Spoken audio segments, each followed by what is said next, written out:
I'm Matthew Renshaw and I work for Teen Challenge. I'm part of the outreach team that coordinates outreach for Leeds and Bradford here in Yorkshire. I've been here for about 15 months, been working from a trailer out in the managed approach, reaching out to the girls each and every week that we come every Sunday. Teen Challenge has a motto, and it's to put hope within reach of every addict. And you know, me from being an addict in my old life, you know, from living a life of drug addiction myself, I know where they're at, I know what they feel like, I know what it's like to feel hopeless. And you know, just to be able to love and come alongside some of them girls has been such a blessing for me for the past 16 months. You know, we've got our manager here from Horizon Life Training where we're based in Harrogate. It's a men's centre where guys will come and finish Teen Challenge and they'll develop new skills for life, where they can be educated in plumbing, bricklaying, or they can have health and social care and do, you know, develop skills for employability when they leave the centre. We've also got a women's centre that we're hoping that'll open up very soon this year for girls that finish the programme, that can come out, have a new life, be loving mothers and fathers to the children and have a hope for the future. So I'm going to pass over to Ruth and she's going to interview Lisa and Claire, who have done Teen Challenge programme themselves and are now living lives free and having a hope and a future. There you go. Thank you. Okay, I'm just going to ask them some questions really, just so that we get the questions that we want answered, rather than going around the houses. So this is Claire, and I think it's fair to say, Claire, that you have lived a life of prostitution, haven't you? I have, yes. So how did you get into prostitution? I was coerced into prostitution. At the time, it didn't feel like coercion, but now standing here today and looking back, I can see how it was. So I was brought up in a Christian family home. Mum and dad are still together. I started smoking when I was 12. At 17 I got introduced to heroin and felt like I had found what I'd been searching for all my life, because I felt like I didn't fit in. I was bullied at school. I felt like the black sheep of the family, and this drug that I didn't know about any other drugs or anything just felt like, wow, I feel like I fit in, I feel loved, I feel all these things that I'd been searching for. And I met a guy who, in my addiction, who was actually being bullied by the group of friends that we were with, and I felt quite sorry for him, and we ended up getting a friendship. That friendship grew from a friendship to a relationship, and then he moved me away from my family, my friends, my support network, and it ended up just being me and him. And this is over a process of time. When it became just me and him, it became psychologically abusive, the relationship. We lived in a ground floor flat, and he'd locked the door, and I weren't allowed to go anywhere unless he was with me. The windows had locks on them, so if he went out, I couldn't get out anyway. I was totally reliant upon him. And at the time, I thought he loved me and I thought I loved him, but I didn't know any different. Then he introduced me to a couple, and the girl was a working girl, and they were like, the only person you're hurting is yourself. You're not out there robbing, you're not doing things that you have been doing, you're just hurting yourself. It's natural, it's always been there from Victorian times, and you're just providing a service, but you're in a safe way. You can work on the street from 7 o'clock at night and onwards with it being safe and the police watching you back. My partner said, I'll watch you back and it'll be safe. At first I was like, no, not interested.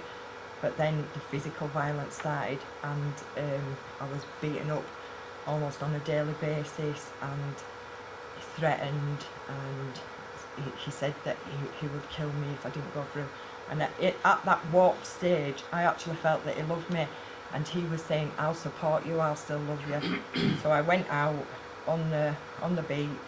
I made £100 in an hour, and then the comments afterwards were, you can do it, I love you, we'll do it together, I'm watching you, and look how easy that was and stuff like that. Yeah, it might have been easy for him, but it wasn't easy for me. So I'm guessing then you've answered my next question, what kept you in prostitution? Him and the drugs, because you can't do it for me personally, I couldn't do it without using the drugs, and the threat of him and how he was.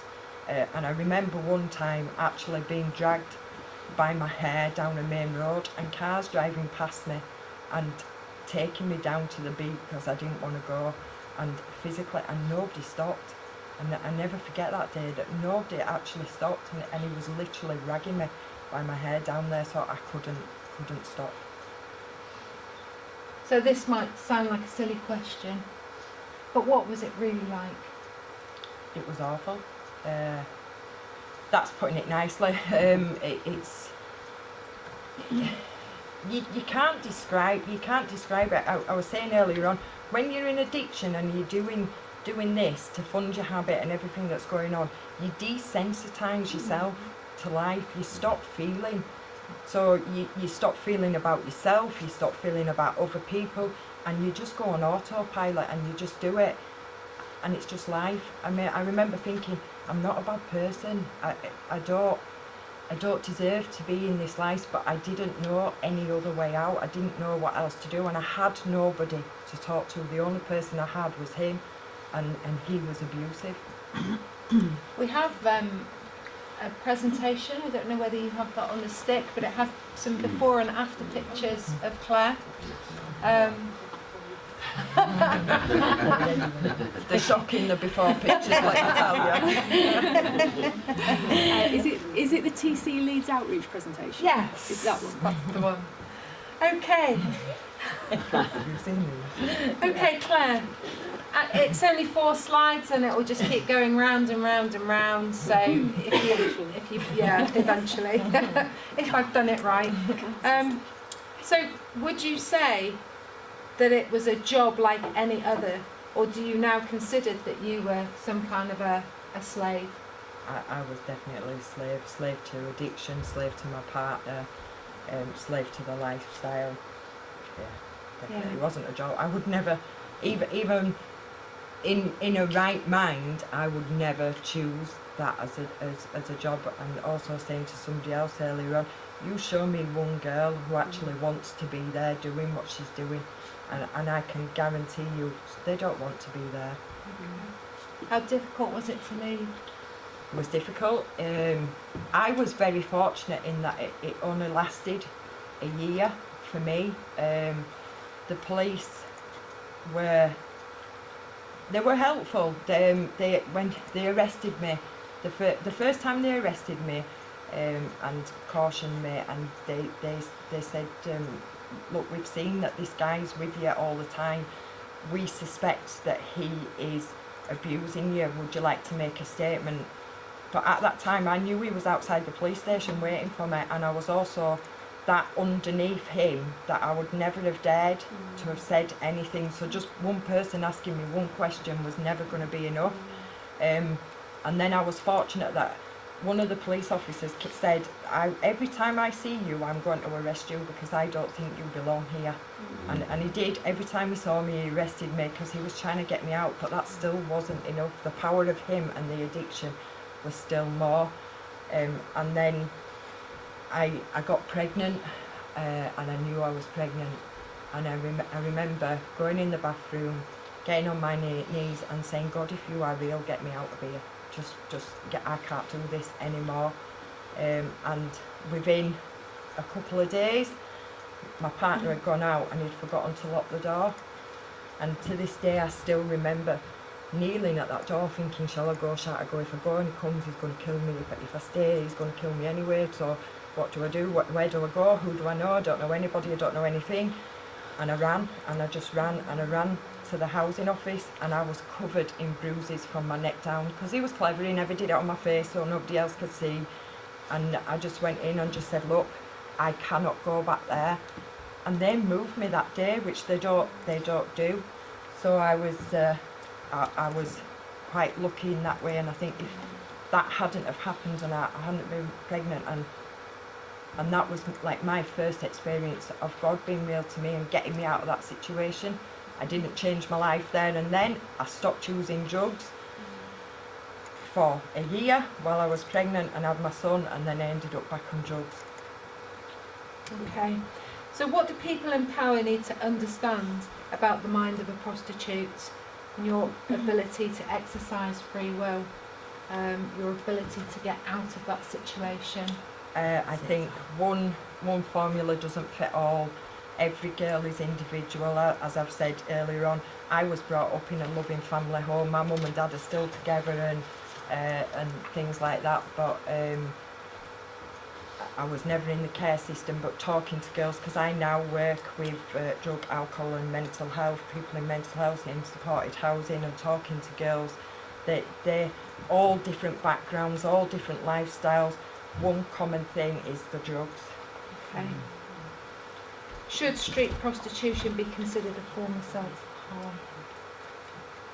I think that's quite a difficult. I think it is, but I think, like, for me, I didn't have a choice. I didn't choose, because, like, I think with self-harm is you choosing to express how you're feeling by harming yourself. I wouldn't say I wanted to harm myself. I didn't have any other option.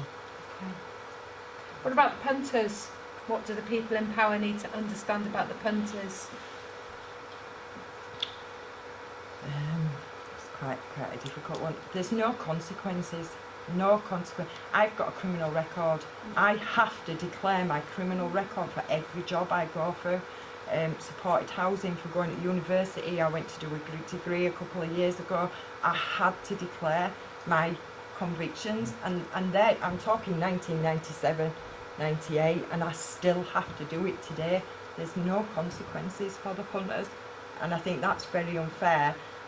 And they're looking for a service, but to them, because of the way the world is, and is portrayed on telly as a service, like going to the hairdressers, like doing whatever, it's not a service. Like I said, them girls, I never wanted to be there, I never wanted to provide that, but again, like I said, because of the addiction and the partner, I didn't have a choice. Okay. But you've really shared your heart. I mean, that's...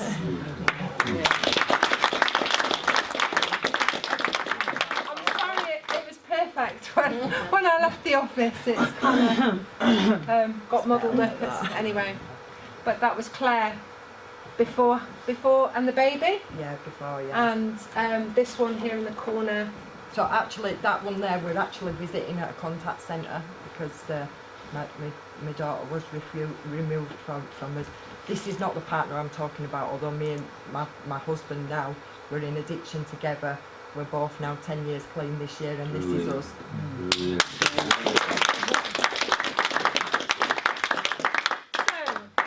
So, should punters be targeted for re-education, or are they legitimate buyers of a service?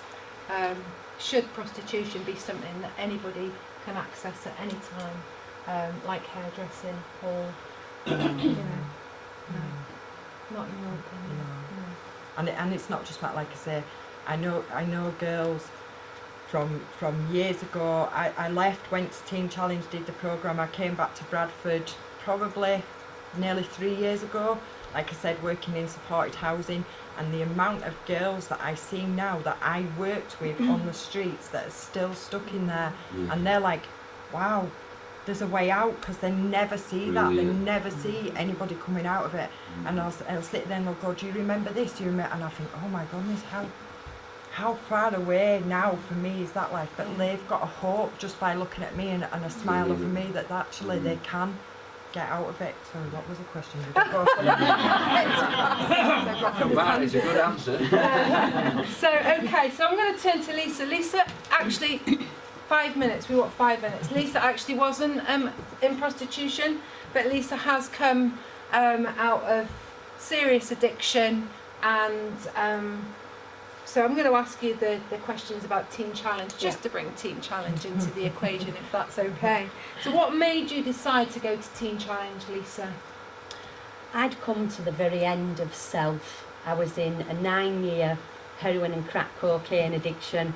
I was injecting. I was in a life of crime, shoplifting every day to provide for this habit. I lost custody of my 3 beautiful daughters, and it was that was the turning point for me. It was the loss of my children, because I didn't write on my life plan when I was younger, I want to be a heroin addict when I grow up. It was deep-rooted issues inside me that I covered, self-medicated with drugs. So, you know, it was the wounds and the hurts in life. I went through a lot of sexual abuse from a very young child. So when I hit about 12 years old, I started to self-medicate. So anyway, I'd come to the end of self, to be honest. I had no way out. I'd done all the systems way. I'd done drug rehabilitation orders in the community. I'd done probation orders. But they never really offered me an answer on how do I get free from this life of addiction. Can somebody please show me?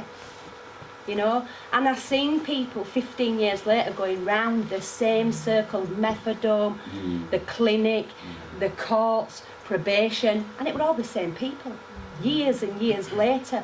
And I said at probation one day, how is this working? Because all these people are still here, you know. And I thank God that a man came across my path and he shared about the ministry of Teen Challenge. And he was an addict himself for 27 years. And he shared about this ministry, and what I seen in this man was hope. It was real evidence in front of my very eyes that whatever he was talking about worked. And no one had offered that. It was hope that I seen. So when he spoke about it, I thought, do you know what? I've tried everything. I've tried all your systems which people do a wonderful job, and I'm not denying that at all. But for me, I needed the real thing. I needed to see what they could offer me to get out of this lifestyle. They didn't plan to get in it. I fell into it through circumstances. So when I decided to go to Teen Challenge, I had nothing left. I lost my children on the 29th of August on my birthday 8 years ago. My partner was remanded in custody on the Monday, and I lost my home on the Wednesday.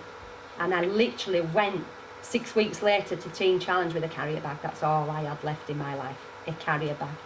But I was a broken woman. I wasn't an addict. I was a human being who'd lost her way in life. Through circumstances, through the area I was brought up in, through the friends, unfortunately, that I met, you know. So I was vulnerable, very vulnerable. So I went to Teen Challenge. It's a 12-month programme, and that 12-month, what it did for me, the attraction of Teen Challenge was the love as well that they showed me. They gave me time, they built relationships with me. And again, like I said, the evidence was clear to see that there's a way out here for me, and I'm going to take it. So can I, because we've only so the treatment regime, you know, you did a medical detox at Teen Challenge. Yeah. That lasted what, 4 or 5 weeks? I actually did a 10-day Medical DF detox, Okay. and that was it. I was actually free from, because people say they're clean, but you're not if you're on methadone. It's just that enables you to get out of bed. That's all methadone And does so that for you. includes, you go to Teen Challenge, that includes giving up smoking. They Yeah. deal with addictions rather than Yeah. just the substance. Yeah, They deal with the whole The issue. whole- So you came out of Teen Challenge free of smoking, yeah, free of drug and alcohol, Yeah. free of everything. everything. How's it changed your life? Gosh, where do I start? Well, I hope the How long have you evidence is... You're 7 years out now. 7 aren't you? years. 7 years 7 out. years, okay. yeah. That's a miracle. You're not smoking as well.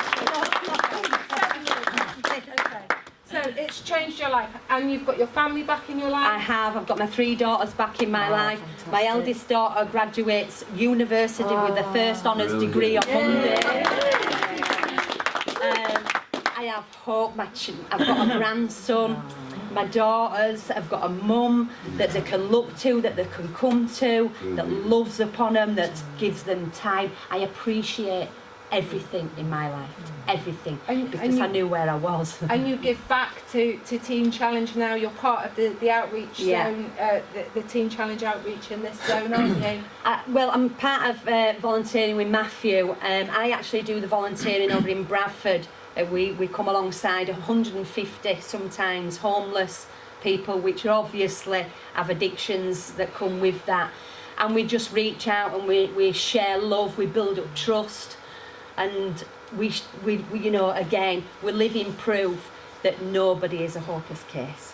We see past the issue of the drugs and the chaos, and we see this. We see that if you're willing, your life can be transformed, and you can live a successful, victorious life, free from any drug, drink, smoking, everything. And just in case anyone's missed it, you give the glory to God.